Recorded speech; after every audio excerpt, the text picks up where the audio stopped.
La Biblia. Le escribí las grandezas de mi ley y fueron tenidas por cosa extraña. Oseas 8:12. Esta es la queja de Dios en contra de Efraín. ¿No es una insignificante prueba de su bondad que él se incline para reprender a sus criaturas descarriadas? Es una grandiosa evidencia de su disposición llena de gracia que incline su cabeza para observar los asuntos de la tierra.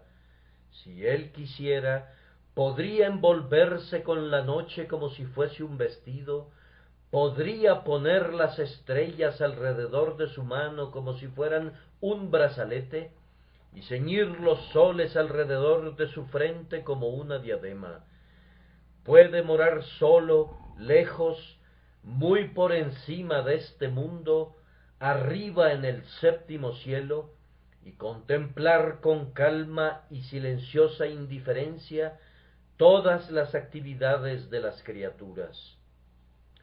Podría hacer como Júpiter, que según creían los paganos, se sentaba en perpetuo silencio, haciendo señas a veces con su terrible cabeza, para hacer que las parcas hicieran lo que le placiera, pero ignorando las cosas pequeñas de esta tierra, y considerándolas indignas de llamar su atención, absorto en su propio ser, absorto en sí mismo, viviendo solo y apartado.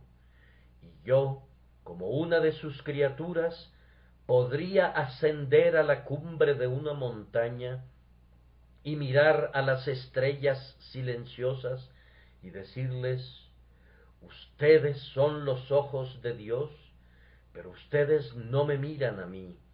La luz de ustedes es un don de su omnipotencia, pero esos rayos no son sonrisas de amor para mí. Dios, el poderoso Creador, me ha olvidado. Soy una gota despreciable en el océano de la creación, una hoja seca en el bosque de los seres vivientes, un átomo en la montaña de la existencia. Él no me conoce. Estoy solo, solo. Pero no es así, amados. Nuestro Dios es de un orden diferente. Él nos observa a cada uno de nosotros. No existe ni un gorrión ni un gusano que no se encuentre en sus decretos. No hay una persona sobre la que no se posen sus ojos. Nuestros actos más secretos les son conocidos.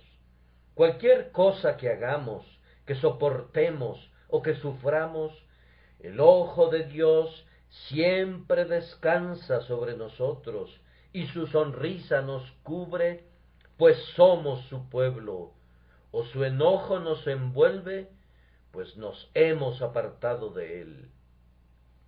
Oh, Dios es 10,000 veces misericordioso, pues contemplando a la raza del hombre, no la arranca de la existencia con una sonrisa. Vemos por nuestro texto que Dios se interesa por el hombre, por cuanto dice a Efraín: le escribí las grandezas de mi ley, y fueron tenidas por cosa extraña.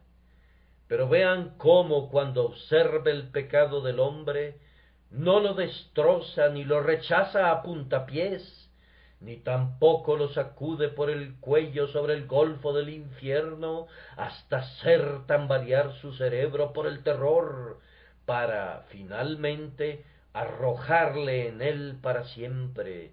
Por el contrario, Dios desciende del cielo para argumentar con sus criaturas, discute con ellas, se rebaja, por así decirlo, al mismo nivel del pecador, le expone sus quejas y define sus derechos. Oh Efraín, te he escrito las grandezas de mi ley, y fueron tenidas por cosa extraña. Vengo esta noche como enviado de Dios, amigos míos, para tratar con ustedes como embajador de Dios, para acusar de pecado a muchos de ustedes, para hacerles ver su condición con el poder del Espíritu, para convencerlos de pecado, de justicia y de un juicio venidero. El crimen del que los acuso es el pecado que leemos en este texto. Dios les ha escrito las grandezas de su ley y fueron tenidas por cosa extraña. Es precisamente sobre este bendito libro, la Biblia, que pretendo hablar el día de hoy.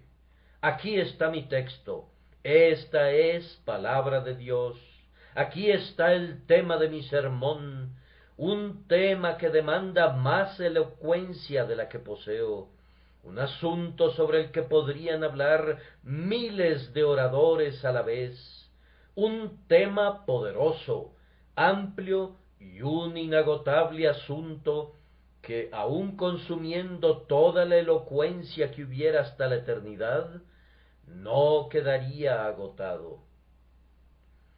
Hoy tengo que decir tres cosas acerca de la Biblia, y las tres se encuentran en mi texto. Primero, su autor, le escribí. Segundo, sus temas, las grandezas de la ley de Dios. Y tercero, su tratamiento generalizado, fueron tenidas por la mayoría de los hombres por cosa extraña.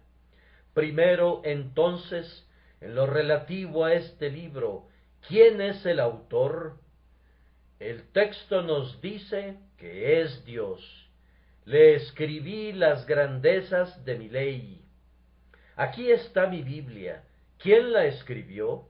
La abro y observo que se compone de una serie de tratados. Los primeros 5 libros fueron escritos por un hombre llamado Moisés. Paso las páginas y veo que hay otros escritores tales como David y Salomón. Aquí leo a Miqueas, luego a Amós, luego a Oseas. Prosigo hacia adelante y llego a las luminosas páginas del Nuevo Testamento y veo a Mateo, Marcos, Lucas y Juan, Pedro, Pablo, Santiago y otros. Pero cuando cierro el libro me pregunto, ¿quién es su autor?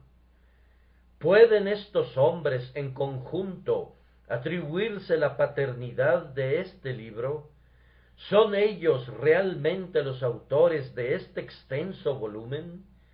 ¿Se dividen entre todos ellos el honor? Nuestra santa religión responde, no. Este volumen es la escritura del Dios viviente. Cada letra fue escrita por un dedo todopoderoso. Cada palabra salió de los labios eternos. Cada frase fue dictada por el Espíritu Santo. Aunque Moisés fue usado para escribir sus historias con su ardiente pluma, Dios guió esa pluma. Puede ser que David tocara su arpa haciendo que dulces y melodiosos salmos brotasen de sus dedos, pero Dios movía sus manos sobre las cuerdas vivas de su arpa de oro. Puede ser que Salomón entonara cantares de amor o pronunciara palabras de sabiduría consumada, pero Dios dirigió sus labios e hizo elocuente al predicador. Si sigo al atronador Nahum cuando sus caballos aran las aguas, o a Habacuc cuando ve las tiendas de Cusán en aflicción, si leo a Malaquías cuando la tierra está ardiendo como un horno, si paso a la plácida página de Juan que nos habla del amor, o a los severos y fogosos capítulos de Pedro que habla del fuego que devora a los enemigos de Dios, o a Judas que lanza anatemas contra los adversarios de Dios, en todas partes veo que es Dios quien habla. Es la voz de Dios, no del hombre. Las palabras son las palabras de Dios, las palabras del Eterno, del Invisible, del Todopoderoso, del Jehová de esta tierra.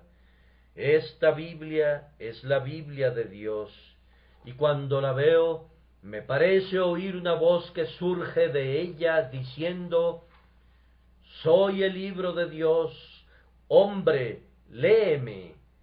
Soy la escritura de Dios, abre mis hojas, porque fueron escritas por Dios, léelas, porque Él es mi autor, y lo podrás ver visible y manifiesto en todas partes.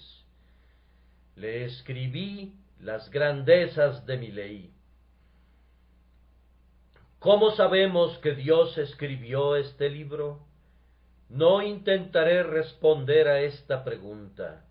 Podría hacerlo si quisiera, porque hay razones y argumentos suficientes, pero no pienso robarles su tiempo esta noche exponiendo esos argumentos a la consideración de ustedes. Pero no voy a hacer eso. Si quisiera, les podría decir que la grandeza del estilo está por encima de cualquier escritura mortal, y que todos los poetas que en el mundo han existido, con todas sus obras juntas, no podrían ofrecernos una poesía tan sublime, ni un lenguaje tan poderoso como los podemos encontrar en las Escrituras. Quisiera insistir en que los temas que se tratan en la Biblia están más allá del intelecto humano, que el hombre nunca hubiera podido inventar las grandes doctrinas de una Trinidad en la deidad, que el hombre nunca hubiera podido decirnos nada de la creación del universo, ningún ser humano hubiera podido ser el autor de la sublime idea de la providencia, que todas las cosas son ordenadas según la voluntad de un grandioso Ser Supremo, y que todas ellas obran conjuntamente para bien. Podría hablarles acerca de su honestidad, pues relatas las fallas de sus escritores, de su unidad, pues nunca se contradice, de su sencillez magistral, para que el más simple pueda leerla. Y podría mencionar 100 cosas más que podrían demostrar con claridad que el libro es de Dios, pero no he venido aquí para hacerlo.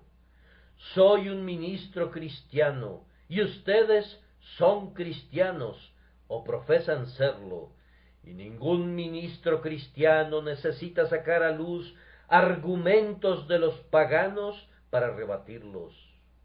Es la insensatez más grande del mundo. Los infieles, pobres criaturas, no conocen sus propios argumentos hasta que nosotros se los decimos, y ellos, juntándolos poco a poco, vuelven a arrojarlos como lanzas sin puntas contra el escudo de la verdad. Es una insensatez sacar estos tizones del fuego del infierno, aun si estamos bien preparados para apagarlos. Dejemos que los hombres del mundo aprendan el error por sí mismos. No seamos propagadores de sus falsedades. Es cierto que hay predicadores que, no contando con los suficientes argumentos, los sacan de cualquier parte, pero los hombres elegidos del propio Dios no necesitan hacer eso. Ellos son enseñados por Dios, y Dios les suministra los temas, las palabras y el poder. Quizás haya alguien hoy que haya venido sin fe, un hombre racionalista, un libre pensador. Con ese hombre no voy a discutir. Confieso que no estoy aquí para participar en controversias, sino para predicar lo que conozco y siento. Pero yo también fui como ese hombre.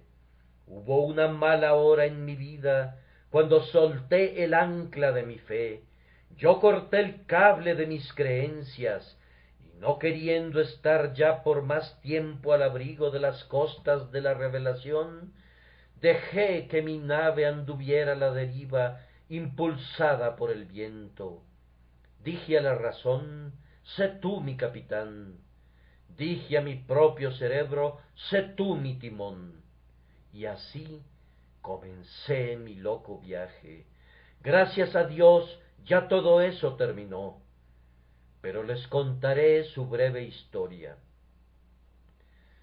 Fue una navegación precipitada por el tempestuoso océano del libre pensamiento. Conforme avanzaba, los cielos empezaron a oscurecerse, pero para compensar esa deficiencia, las aguas eran brillantes con fulgores esplendorosos. Yo veía que volaban chispas agradables y pensé, si esto es el libre pensamiento, es algo maravilloso. Mis pensamientos parecían gemas, y yo esparcía estrellas con mis dos manos. Pero pronto, en lugar de aquellos fulgores de gloria, vi horrendos demonios, fieros y terribles, surgiendo de las aguas, y conforme proseguía, ellos rechinaron sus dientes haciendo gestos burlones, se aferraron a la proa de mi barco y me arrastraron, mientras yo, en parte, me sentía feliz por la velocidad a la que iba, pero, sin embargo, me estremecía por la rapidez terrífica con la que dejaba atrás los viejos pilares de mi fe. Conforme seguía avanzando a una velocidad espeluznante, comencé a dudar hasta de mi propia existencia, dudaba que el mundo existiera, dudaba que hubiera tal cosa como mi propio yo. Llegué al borde del mismo de los dominios sombríos de la incredulidad. Me fui hasta el fondo mismo del mar de la infidelidad. Dudaba de todo. Pero aquí Satanás se engañó a sí mismo, porque la propia extravagancia de las dudas me demostró lo absurdo de ellas. Justo cuando vi el fondo de ese mar, escuché una voz que decía, ¿acaso esta duda puede ser verdad? A causa de este pensamiento volví a la realidad, me desperté de ese sueño de muerte que, sabe Dios, podría haber condenado mi alma y destruido mi cuerpo si no hubiese despertado. Cuando me levanté, la fe tomó el timón. A partir de ese momento ya no dudé. La fe condujo mi barca de regreso. La fe gritaba, lejos de aquí, lejos de aquí. Arrojé mi ancla en el Calvario, alcé mis ojos a Dios, y heme aquí vivo y fuera del infierno. Por tanto, yo digo lo que sé. He navegado en ese peligroso viaje, he regresado a puerto sano y salvo. Pídanme que sea otra vez un incrédulo. No, ya lo probé. Fue dulce al principio, pero amargo después.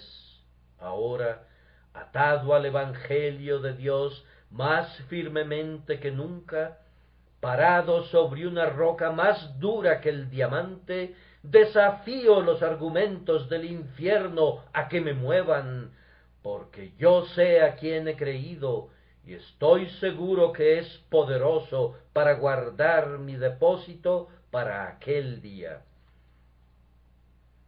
Pero no voy a refutar ni a argumentar esta noche. ¿Ustedes profesan ser hombres cristianos? Pues de lo contrario no estarían aquí. Aunque la profesión de ustedes bien puede ser falsa, lo que ustedes dicen ser puede ser exactamente lo contrario de lo que realmente son. Pero aun así, yo supongo que todos ustedes admiten que esta es la palabra de Dios. Voy a compartir un par de pensamientos al respecto. le escribí las grandezas de mi ley. Primero, amigos míos, examinen este volumen y admiren su autoridad. Este no es un libro común. No contiene los dichos de los sabios de Grecia, ni los discursos de los filósofos de la antigüedad. Si estas palabras hubieran sido escritas por el hombre, podríamos rechazarlas, pero, déjenme pensar un pensamiento solemne, que este libro es la letra de Dios, que estas son sus palabras. Déjenme investigar su antigüedad, está fechado en las colinas del cielo. Permítanme que mire sus letras, lanzan destellos de gloria en mis ojos. Déjenme leer sus capítulos, su significado es grandioso y contienen misterios escondidos. Vayamos a las profecías, están llenas de inefables maravillas. Oh libro de los libros, ¿y fuiste tú escrito por mi Dios? Entonces me postro ante ti. Tú, libro de vasta autoridad, tú eres una proclamación del emperador del cielo. Lejos esté de mí ejercitar mi razón para contradecirte. Razón, tu función es considerar y averiguar lo que este volumen quiere decir y no establecer lo que debería decir.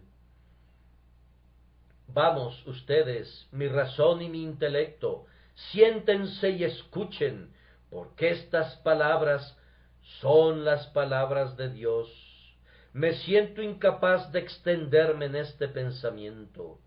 Oh, si ustedes pudieran recordar siempre que esta Biblia fue verdadera y realmente escrita por Dios. Oh, si se les hubiera permitido entrar a las cámaras secretas del cielo y hubieran podido contemplar a Dios cuando tomaba su pluma y escribía estas letras, entonces con seguridad las respetarían. Pero son efectivamente el manuscrito de Dios, tanto como si ustedes hubieran visto a Dios escribiéndolas. Esta Biblia es un libro de autoridad, es un libro autorizado, pues lo escribió Dios. Oh, tiemblen, tiemblen, no sea que alguien lo desprecie, observen su autoridad, porque es la palabra de Dios. Entonces, puesto que Dios la escribió, notemos su veracidad. Si yo la hubiera escrito, habría críticos gusanos que de inmediato la atropellarían y la cubrirían con sus larvas malvadas. Si yo la hubiera escrito, no faltarían hombres que la destrozarían de inmediato y tal vez con mucha razón. Pero esta es la palabra de Dios. Acérquense ustedes, críticos, y encuéntrenle alguna falla. Examínenla desde su Génesis hasta su Apocalipsis y encuéntrenle un error. Esta es una veta de oro puro sin mezcla de ninguna sustancia terrena. Esta es una estrella sin mancha, un sol de perfección, una luz sin sombra, una luna sin su palidez, una gloria sin penumbra. Oh Biblia, no se puede decir de ningún otro libro que sea perfecto y puro, pero nosotros podemos declarar de ti que toda la sabiduría se encuentra encerrada en ti, y no hay ninguna partícula de insensatez. Este es el juez que pone fin a toda discusión allí donde la inteligencia y la razón fracasan. Este libro no tiene mancha de error, sino que es puro, sin mezclas, la verdad perfecta. ¿Por qué? Porque Dios lo escribió. Acusen a Dios de error si quieren. Díganle que su libro no es lo que debería ser. He oído de hombres llenos de orgullo y falsa modestia, a quienes les gustaría alterar la Biblia, y casi me ruborizo al decirlo, he oído a algunos ministros que han alterado la Biblia de Dios porque le tenían miedo. Nunca han oído decir: el que creyere y fuere bautizado será salvo, mas el que no creyere, ¿qué dice la Escritura? ¿Será condenado? Pero sucede que esto es algo rudo, por lo tanto ellos dicen: será desaprobado. Caballeros, eliminen el terciopelo de sus bocas y prediquen la palabra de Dios. No necesitamos ninguna de sus alteraciones. He escuchado a personas que, orando, en vez de decir: hacer firme vuestra vocación y elección, dicen: hacer firme vuestra vocación y salvación.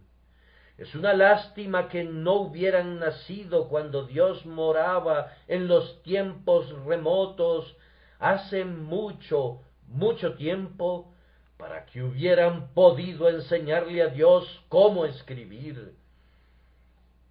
Oh, deshonestidad más allá de todo límite. Oh, orgullo desmedido, tratar de dictar al sabio de los sabios, de enseñar al omnisciente y de instruir al eterno. Es extraño que haya hombres tan viles que usen el cortaplumas de escriba de Joacim para mutilar pasajes de la palabra, porque tienen mal sabor. Oh, ustedes que sienten aversión por ciertas porciones de la Santa Escritura, tengan la certeza que su gusto es corrompido y que la voluntad de Dios no se sujeta a la pobre opinión de ustedes. Tu desaprobación es precisamente la razón por la que Dios la escribió, porque no se debe acomodar a ti, ni tienes derecho a ser complacido. Dios escribió lo que a ti no te gusta, escribió la verdad. Oh, postrémonos en reverencia ante ella, pues Dios la inspiró, es pura verdad. De esta fuente mana aqua vitae, el agua de vida, sin ninguna partícula de tierra. De este sol nacen rayos de esplendor sin sombra alguna. Bendita Biblia, tú eres toda la verdad. Bendita Biblia, tú eres toda verdad. Antes de dejar este punto, detengámonos a considerar la misericordia de Dios al habernos escrito una Biblia. Él podía habernos dejado sin ella, que anduviéramos a tientas nuestro camino de tinieblas, como los ciegos palpan buscando la pared. Podía habernos dejado en nuestro extravío, con la estrella de la razón como nuestra única guía. Recuerdo una historia del señor Hume, quien constantemente afirmaba que la luz de la razón es suficiente en abundancia. Estando en casa de un buen ministro de Dios una noche, había estado discutiendo sobre este asunto, manifestando su firme convicción en la suficiencia de la luz de la naturaleza. Al salir, el ministro le ofreció una vela para que se pudiera alumbrar al bajar las escaleras. Él dijo: no, la luz de la naturaleza será suficiente, con la luna me bastará. Pero ocurrió que una nube estaba ocultando a la luna y cayó escaleras abajo.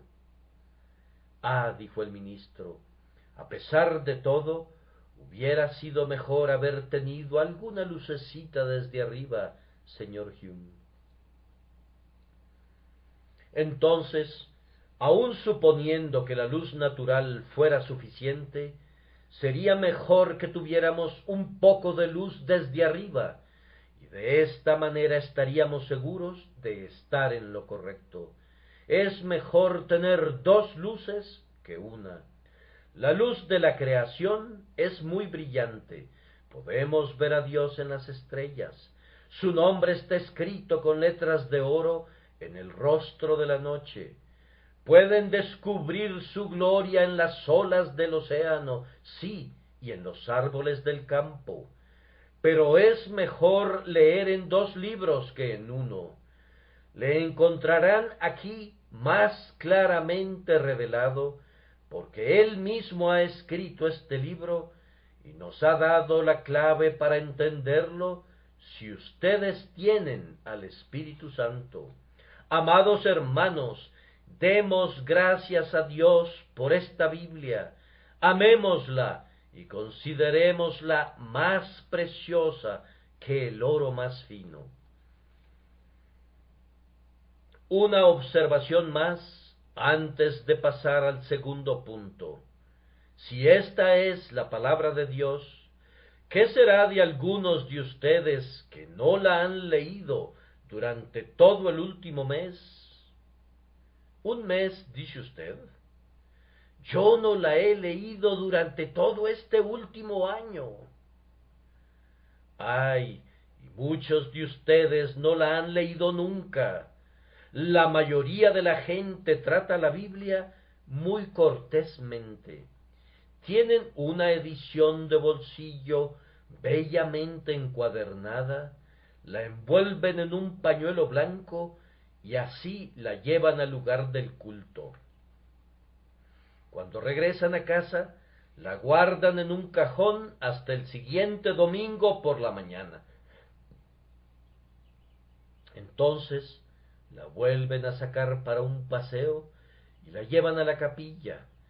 Todo cuanto la pobre Biblia recibe es este paseo dominical. Ese es su estilo de entretener a este mensajero celestial. Hay suficiente polvo sobre algunas de las Biblias de ustedes como para escribir condenación con sus propios dedos. Muchos de ustedes ni siquiera la han hojeado desde hace mucho tiempo. ¿Y qué piensan? Les digo palabras duras, pero son palabras verdaderas. ¿Qué dirá Dios finalmente? Cuando vayan a su presencia, Él preguntará, ¿leíste mi Biblia? No. Te escribí una carta de misericordia. ¿La leíste? No. Rebelde, te envié una carta invitándote a venir. ¿La leíste alguna vez?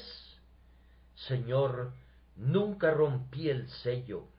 Siempre la guardé bien cerrada. Desdichado, dice Dios, entonces tú mereces el infierno. Si te envié una epístola de amor y ni siquiera quisiste romper el sello, ¿qué haré contigo? Oh, no permitan que eso les suceda a ustedes. Sean lectores de la Biblia, sean escudriñadores de la Biblia. Nuestro segundo punto es los temas de los que trata la Biblia. Las palabras del texto son estas: le escribí las grandezas de mi ley. La Biblia habla de grandes cosas y solamente de grandes cosas. No hay nada en esta Biblia que no sea importante. Cada versículo contiene un solemne significado y si todavía no lo hemos encontrado, esperamos hacerlo. Ustedes han visto a las momias cubiertas de vendas. Bien, la Biblia de Dios es algo parecido. Hay numerosos rollos de lino blanco tejidos en el telar de la verdad, de manera que tendrán que continuar desenvolviendo rollo tras rollo, hasta encontrar el verdadero significado de lo que está escondido, y cuando crean haberlo hallado, aún continuarán desentrañando las palabras de este maravilloso volumen por toda la eternidad. No hay nada en la Biblia que no sea grandioso. Permítanme dividir para ser más breve. Primero, todas las cosas en esta Biblia son grandiosas. Segundo, algunas cosas son las más grandiosas de todas. Todas las cosas de la Biblia son grandiosas. Algunas personas piensan que no importa la doctrina que uno crea, que da lo mismo asistir a una iglesia o a otra, que todas las denominaciones son iguales. Hay un ser, la señora Intolerancia, a la que detesto más que a nadie en el mundo y a la que jamás he hecho ningún cumplido ni he elogiado. Pero hay otra persona a la que odio igualmente. Se trata del señor Latitudinarismo, individuo bien conocido que ha descubierto que todos somos iguales. Ahora, yo creo que una persona puede ser salva en cualquier iglesia. Algunas han sido salvas en la iglesia de Roma, unos pocos hombres benditos cuyos nombres podría citar aquí. También sé, bendito sea Dios, que grandes multitudes son salvas en la iglesia de Inglaterra. En ella hay una hueste de sinceros y piadosos hombres de oración. Creo que todas las ramas del protestantismo cristiano tienen un remanente según la elección de gracia y necesitan tener, algunas de ellas, un poco de sal, pues de lo contrario se corromperían. Pero cuando me digo, ¿se imaginan que las coloco a todas al mismo nivel? ¿Están todas igualmente en lo cierto? Una dice que el bautismo de infantes es correcto, otras afirman que no es correcto. Algunos dicen que ambas tienen razón, pero yo no lo veo así. Una enseña que somos salvos por la gracia soberana, otra dice que no, sino que es nuestro libre albedrío el que nos salva. Con todo, otros dicen que las dos están en lo cierto. Yo no lo entiendo así. Una dice que Dios ama a su pueblo y nunca dejará de amarlo. Otra afirma que no amó a su pueblo antes de que ese pueblo lo amara, que unas veces lo ama y otras deja de amarlo volviéndole la espalda. Ambas pueden tener razón en lo esencial, pero nunca cuando una dice sí y otra no. Para verlo así necesitaría unos lentes que me ayudaran a ver hacia atrás y hacia adelante al mismo tiempo. No puede ser, señores, que ambas tengan razón, a pesar de que hay quien dice que las diferencias no son esenciales. Este texto dice, le escribí las grandezas de mi ley. No hay nada en la Biblia de Dios que no sea grandioso. ¿Se han detenido a pensar alguna vez cuál es la religión más pura? Oh, dicen, nunca nos hemos molestado con eso. Nosotros simplemente vamos donde nuestro padre y nuestra madre fueron. Ah, esa es ciertamente una razón muy profunda. Ustedes van donde sus padres fueron. Yo creía que ustedes eran gente sensata y nunca pensé que se dejaran llevar por otros en vez de por su propia convicción. Yo amo a mis padres sobre todo lo que respira, y el solo hecho de que creyeran que una cosa es verdad me ayuda a pensar que lo es. Pero yo no les he seguido. Pertenezco a una denominación diferente y doy gracias a Dios por ello. Puedo recibirlos como hermanos y hermanas en Cristo, pero nunca pensé que, porque ellos fueran una cosa, yo tenía que ser lo mismo. Nada de eso. Dios me dio un cerebro y debo utilizarlo. Y si ustedes tienen algún intelecto, deben usarlo también. Nunca digan que no importa. Claro que importa. Todo cuanto Dios ha escrito aquí es de importancia eminente. Él jamás hubiera escrito algo que fuera indiferente. Todo cuanto hay aquí tiene un valor. Por lo tanto, escudriñen todos los temas, prueben todo por la palabra de Dios. No tengo ninguna objeción en que lo que yo predique sea aprobado por este libro. Denme solamente un auditorio imparcial y ningún favor especial, y este libro, y si digo algo contrario a él, voy a retractarme de eso el domingo siguiente. Por esto me mantengo firme o caigo. Busquen y miren, pero nunca digan no importa. Cuando Dios dice algo, siempre es de importancia. Pero aunque todas las cosas en la palabra de Dios son importantes, no todo es importante en la misma medida. Hay ciertas verdades vitales y fundamentales que deben ser creídas, o de lo contrario el hombre no podría ser salvo. Si quieren saber qué es lo que deben creer para ser salvos, encontrarán las grandezas de la ley de Dios entre estas cubiertas. Todas están contenidas aquí. Como compendio o resumen de las grandezas de la ley, recuerdo lo que dijo una vez un viejo amigo mío: predica las 3 R's y Dios siempre te bendecirá. Yo pregunté: ¿qué son las 3 R's? Y él me respondió: ruina, redención y regeneración. Estas 3 cosas contienen la esencia y el todo de la teología. R de ruina. Todos fuimos arruinados en la caída, todos nos perdimos cuando Adán pecó, y todos estamos arruinados por nuestras propias transgresiones. Todos estamos arruinados por nuestros corazones perversos, por nuestros malos deseos, y todos estaremos arruinados a menos que la gracia nos salve.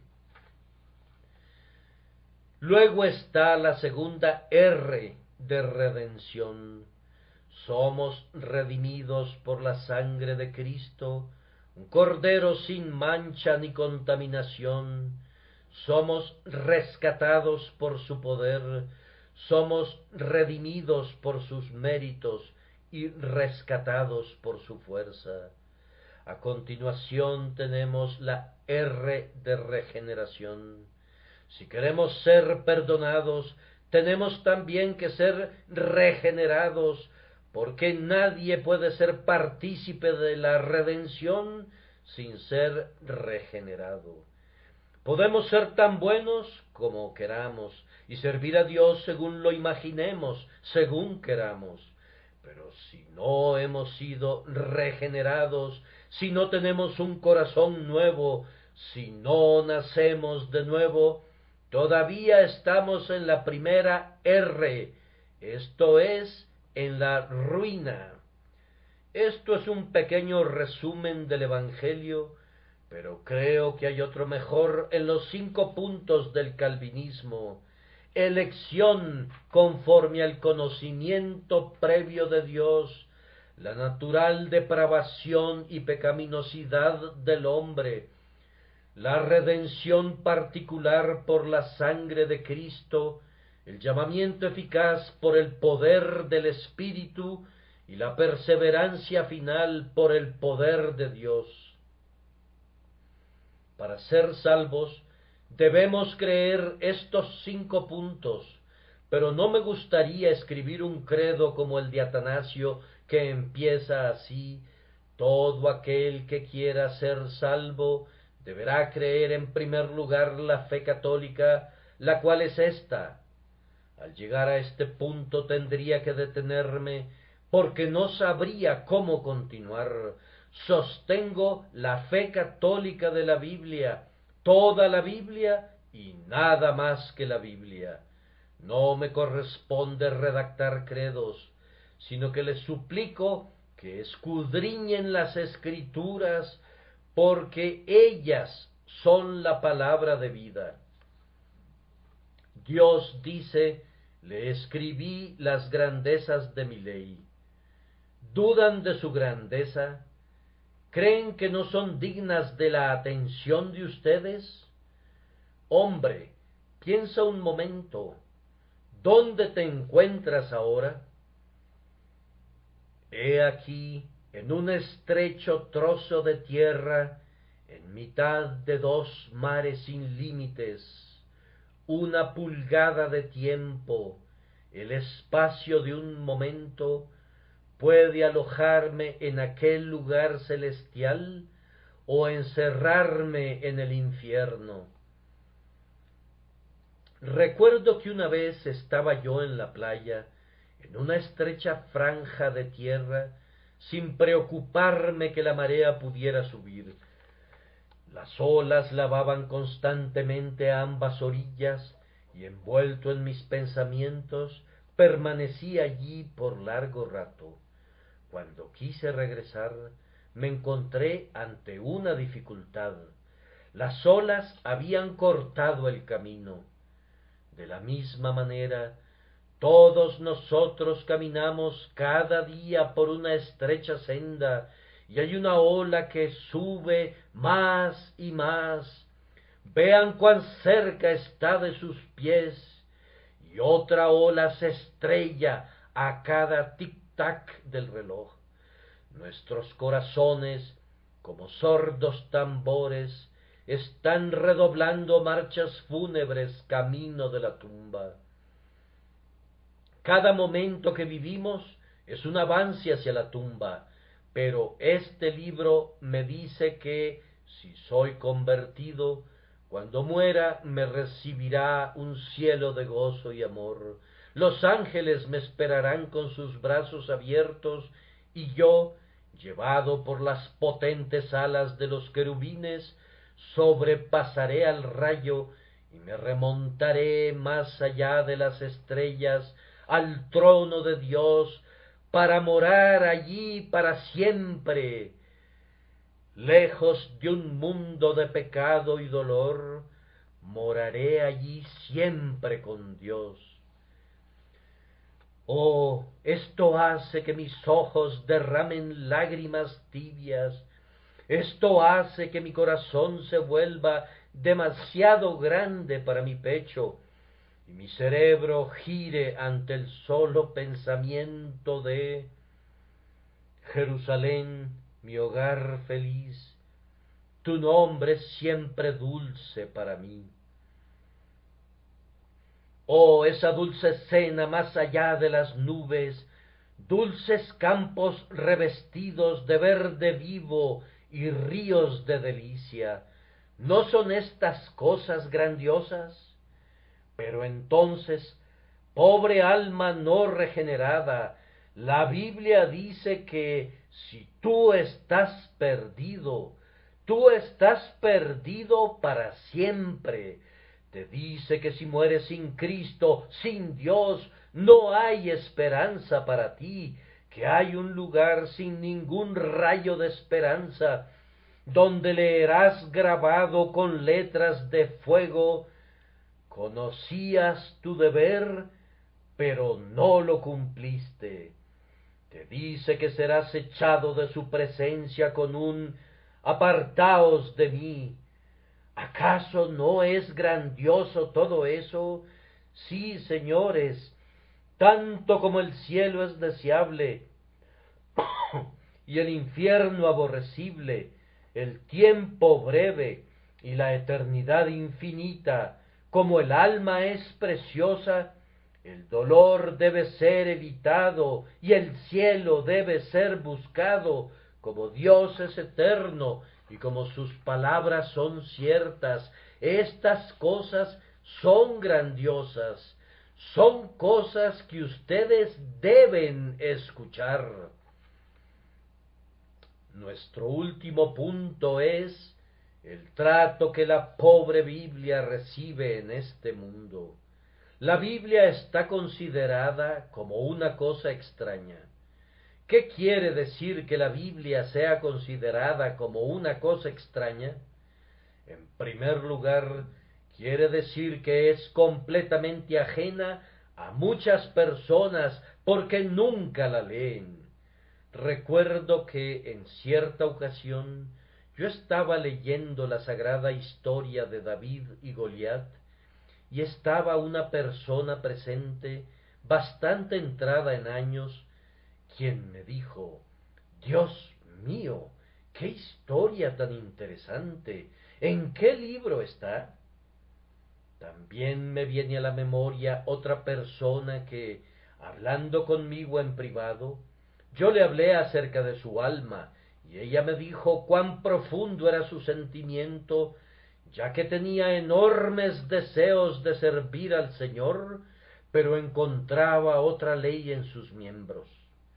Yo abrí la Biblia en Romanos y le leí: porque no hago el bien que quiero, sino el mal que no quiero, eso hago. ¿Está eso en la Biblia?, preguntó ella. Yo no sabía eso. No la culpé por su falta de interés en la Biblia hasta ese momento, pero me parecía difícil encontrar personas que no supieran absolutamente nada acerca de tal pasaje. Ah, ustedes saben más acerca de los libros de contabilidad de sus negocios que de la Biblia, más acerca de los diarios de sus vidas que de lo que Dios ha escrito. Muchos de ustedes pueden leer una novela de principio a fin. ¿Y qué provecho sacan de eso? Un bocado de pura espuma al haberla terminado. Pero no pueden leer la Biblia.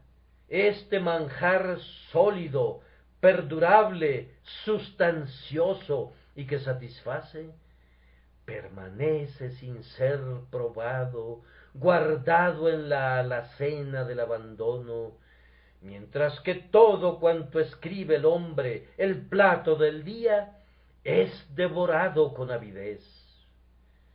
Le escribí las grandezas de mi ley y fueron tenidas por cosa extraña.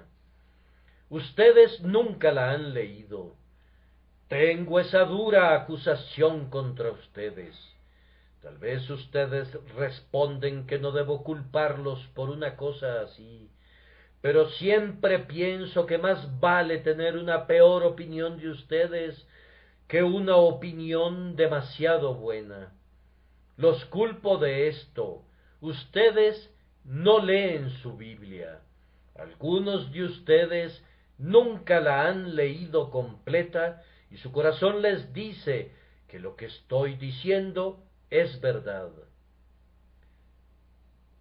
No son lectores de la Biblia. Ustedes afirman que tienen una Biblia en la casa. ¿Acaso pienso que son tan paganos que no tienen una Biblia en la casa? Pero, ¿cuándo fue la última vez que la leyeron? ¿Cómo saben que los lentes que perdieron hace 3 años no están en el mismo cajón que la Biblia? Muchos de ustedes no han leído ni una sola página desde hace mucho tiempo, y Dios podría decirles: le escribí las grandezas de mi ley, y fueron tenidas por cosa extraña. Hay otros que leen la Biblia, pero cuando la leen dicen que es terriblemente árida. Aquel joven que está allá Opina que es muy aburrida, esa es la palabra que usa. Él nos cuenta, mi madre me dijo, cuando vayas a la ciudad, lee un capítulo cada día. Y yo se lo prometí para complacerla. Ojalá no lo hubiera hecho. No leí ningún capítulo ni ayer ni anteayer. Estuve muy ocupado, no pude evitarlo. Tú no amas la Biblia, ¿verdad? No, no encuentro en ella nada interesante. Ah, eso es lo que yo pensaba también. No hace mucho tiempo yo no podía ver nada en ella. ¿Sabes por qué? Porque los ciegos no pueden ver. Pero cuando el Espíritu tocó las escamas de mis ojos, éstas se cayeron, y cuando Él pone colirio en los ojos, entonces la Biblia se vuelve preciosa. Recuerdo a un ministro que fue un día a visitar a una señora ya anciana y se propuso llevarle el consuelo de algunas de las preciosas promesas de la palabra de Dios. Buscando, encontró en la Biblia de la señora, escrito al margen, una P, y preguntó, ¿qué significa esto? Esto quiere decir preciosa, señor. Poco más adelante descubrió una P y una E escritas juntas, y le volvió a preguntar su significado, y ella le respondió, esto quiere decir probada y experimentada, porque yo la he probado y la he experimentado. Si ustedes han probado y experimentado la palabra de Dios, si es preciosa para sus almas, entonces ustedes son cristianos. Pero esas personas que desprecian la Biblia no tienen parte ni suerte en este asunto. Si les parece árida, ustedes estarán áridos al fin en el infierno. Si no la estiman como algo mejor que su alimento diario necesario, no hay ninguna esperanza para ustedes porque carecen de la evidencia más grande de su cristianismo. Pero lo peor está por venir. Hay personas que odian la Biblia y también la desprecian. ¿Acaso tenemos algunas de esas personas aquí? Algunos se habrán dicho, vayamos y oigamos lo que tiene que decirnos ese joven predicador. Pues bien, esto es lo que tiene que decirles. Mirad, oh menospreciadores, y asombraos y desapareced. Esto es lo que tiene que decirles, los malos serán trasladados al Seol, todas las gentes que se olvidan de Dios. Y también tiene que decirles esto, en los postreros días vendrán burladores, andando según sus propias concupiscencias. Pero aún más les dice hoy que si quieren ser salvos, deben encontrar la salvación aquí. Por lo tanto, no menosprecien la Biblia, escudriñenla, léanla, vengan a ella. Ten la seguridad, oh burlador, que tus carcajadas no pueden alterar la verdad, ni tus burlas te pueden librar de la condenación inevitable. Aunque en tu dureza hicieras un pacto con la muerte y firmaras un tratado con el infierno, aun así la veloz justicia te alcanzará y la poderosa venganza te derribará. En vano te burlas y te mofas, pues las verdades eternas son más poderosas que todos tus sofismas.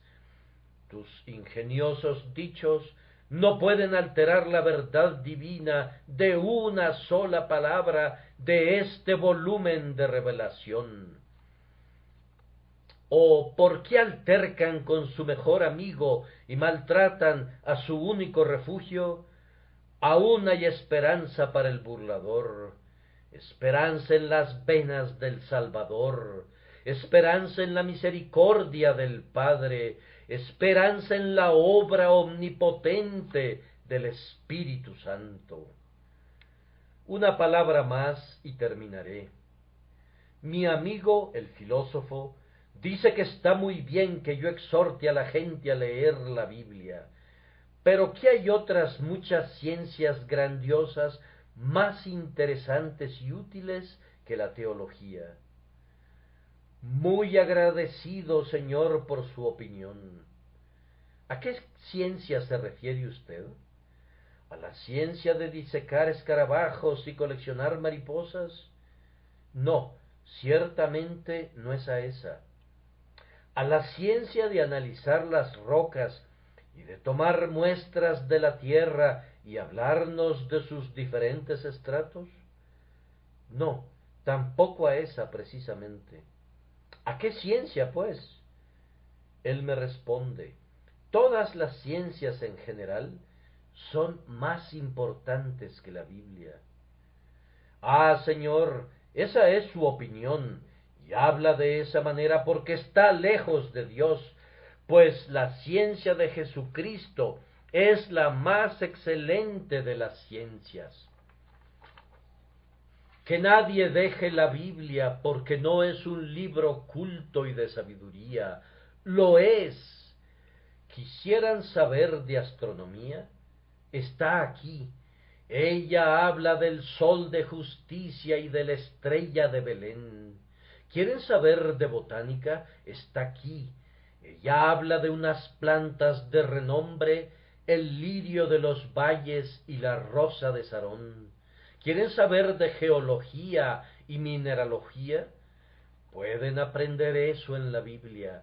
Pueden leer acerca de la roca de los siglos y de la piedrecita blanca con un nombre nuevo grabado, el cual ninguno conoce, sino aquel que lo recibe. ¿Quieren estudiar historia? Aquí están los anales más antiguos del género humano. Cualquiera que sea la ciencia de que se trate, vengan y búsquenla en este libro. Esa ciencia está aquí. Vengan y beban de esta hermosa fuente del conocimiento y de la sabiduría, y descubrirán que serán hechos sabios para salvación. Sabios e ignorantes, niños y hombres, caballeros de cabellos blancos, jóvenes y muchachas, a ustedes les hablo, les pido y les suplico, respeten la Biblia y escudriñenla, porque a ustedes les parece que en ella tienen la vida eterna, y ella es la que da testimonio de Cristo. He terminado. Vayamos a casa y pongamos en práctica cuanto hemos oído. Conozco a una señora que, cuando se le preguntó sobre lo que recordaba del sermón del pastor, dijo, no recuerdo nada del mismo. Tenía que ver con pesas falsas y medidas fraudulentas, y yo no recordé nada excepto que cuando llegué a casa tenía que quemar mis medidas de grano. Así que si recuerdan cuando lleguen a sus casas quemar sus medidas, si recuerden cuando llegan a sus casas leer la Biblia, yo habré dicho lo suficiente. Quiera Dios, en su infinita misericordia, cuando lean la Biblia, poner en sus almas los rayos iluminadores del sol de justicia, por la obra del siempre adorable Espíritu. De este modo, todo cuanto lean será de provecho y para salvación. Podemos decir de la Biblia que es el escaparate del consejo revelado, en donde la felicidad y el dolor están colocados de tal manera que todo hombre sabe qué le corresponderá si interpreta todo correctamente. Es el índice de la eternidad, no podrá dejar de recibir la eterna felicidad quien se guíe por este mapa, ni puede equivocarse quien hable por él. Es el libro de Dios, quiero decir, el Dios de los libros, y pido que el que mire con enojo esa expresión como demasiado aventurada, ahogue sus pensamientos en silencio hasta encontrar otra.